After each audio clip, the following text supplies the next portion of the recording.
Assalomu alaykum, Sardorbek. Sog'lig'ingiz yaxshimi? Charchamayapsizmi? Tanajoningiz sog'mi? Alloh niyatlaringizga yetkazsin. Menga qilgan ehsoningiz Allohning dargohida qabul bo'lsin, ilohim. Oqilov aka, sizga ham rahmat. Onajoningizni oxiratlari obod bo'lsin. Qilgan ehsonlaringiz onajoningizga tegsin, ilohim. O'zingiz umringiz uzoq bo'lsin. Qayerda bo'lsangiz ham boshingiz omon bo'lsin. Menga bergan yordamlaringizdan alhamdulillah. Sizlarga murojaat yo'llagandim. 1 oydan o'tgan edi. Hokimiyat mahalla qayerga borsam natija yo'q.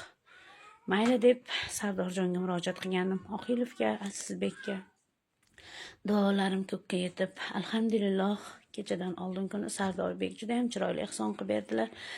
Alloh rozi bo'lsin barchalaridan. Juda ham xursandman. O'sha kuni men больницаdan operatsiyadan endi kelgan edim. Ham imkonim yo'qligidan yana yotib qo'shimcha o'zi payshanba kuni chiqishim kerak. Imkonim yo'qligidan, farzandim uyda temperatura qilayotganligidan qaytib kelgandim. Shu sabablardan keyin men yig'lab stressga tushib gapira olmadim. Alloh rozi bo'lsin. Sardorjon, farzandlarim mana shu ahvolda. Sudraga beradi 20 yoshda, DSP, nevrologiskiy ong falajligi, oyoq sinib qolgan. Mana shu holatda, mana suyoq qotib qolgan shu holatda gips topib tashladik.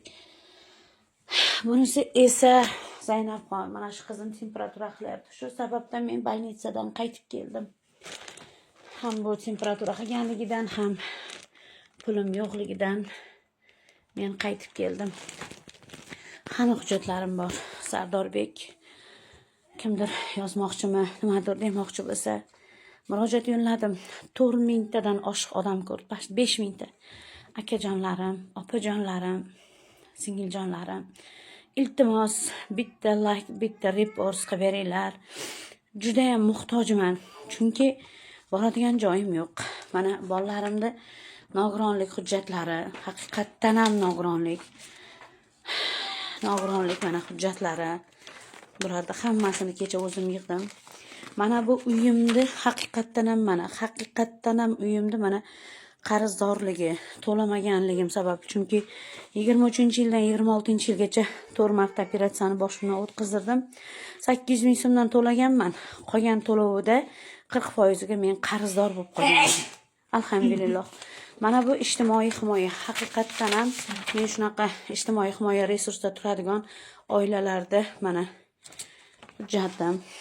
Mana bu esa propiska, men yashash manzilim, hech qanday yolg'on, hech qanaqa narsa yo'q bu yoqda. Mana bu yerda esa mahalla dalolatnoma tuzganligi to'g'risida mana dalolatnoma, mana haqiqatdan ham bu oila shu ijtimoiy himoyaga muhtoj degan, mana hattoki imom xatib qo'ygan qo'l, rais yettiligi qo'yishgan dalolatnoma.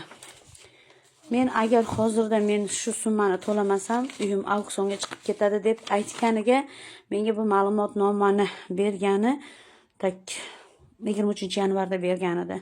Pashti 1 oy bo'lyapti. Men nima bo'ladi, nima yo'q bilmayman. Men hattoki Sardorbek bilan shu kuni gaplasha olmadim, tushuntira olmadim. Iltimos Sardorbek, bergan pulingiz, o'sha menga tashlab bergan ehson $500 turibdi plastikda. Uni inshaalloh Xudo xolisa yaxshi niyat qildim. Qanday niyat qildim? Biron bir tadbirkorlik qilaman. Oldin ham kiyim-kechak, detskiy kiyim olib kelib Toshkentdan sotganman. Shunaqa qilaman deb niyat qildim. Inshaalloh. Shuning uchun shu uyimga yordam beringlar. 23-kuni iloji boricha meni ham chiqaringlar. 2 oy bo'ldi TikTokka mana shu bolalarim uchun kirganimga. Shuning uchun iltimos Sardorbek, meni ham murojaatimda eshiting, olib chiqing, o'sha yordam bering, o'sha uyimni kreditiga mayli kimdir to'layman desa, qo'limga bermasin. Hech kimga yo'qsa hujjatlarini tashlab beraman, o'sha bankka to'lashsin. Men ertaga bu bolalar bilan qayerga boraman? Men shu kuni gapira olmadim bu shu narsalar, chunki xursand bo'lgandim, tushib ketib qolmay, aloqa bo'lmay qolmasin deb yig'ladim. Shu kungacha Allohdan so'radim, alhamdulillah berdi. Iltimos jigarlarim, muslimlarim, inshaalloh 2 kungina Xudo xolisa ro'za Ramazon. Mana shu 2 farishta uchun iltimos repost qilib beringlar, iltimoslardan yetib borsin. Shu mana shu 3 xona, mana shular uchun 285 qarorda berilgan uy. Buni ham olib qo'ysa boradigan joyim yo'q. iltimos sizlardan azizlarim, akalarim, opalarim, iloji boricha shu videoni tarqatib repost qilib beringlar. Iltimos sizlardan. 4 mingta, 5 mingta odam ko'ryapti, lekin 12 ta, 20 ta odam repost qilgan. Shuning uchun iltimos sizlardan, yig'laverib ko'zim yana o'sha ahvolga kelib qolyapti. Iltimos sizlardan yordam qilinglar. Mana shu bolalar uchun, men uchun emas, faqat mana shu bolalar uchun. Ertaga menga aytishdi, keyin xafa bo'lmang. Uyingiz chiqib ketgandan keyin auksionga baribir bo'shatishga to'g'ri keladi dedi. Biladi, sharoitim, nogironim borligini biladi. Hech bo'lmasa biron bir vakil, biron bir homiy desam ham yo'q, shu paytgacha chiqmadi. Iltimos sizlardan repost qilib beringlar qo'ldan kelgancha.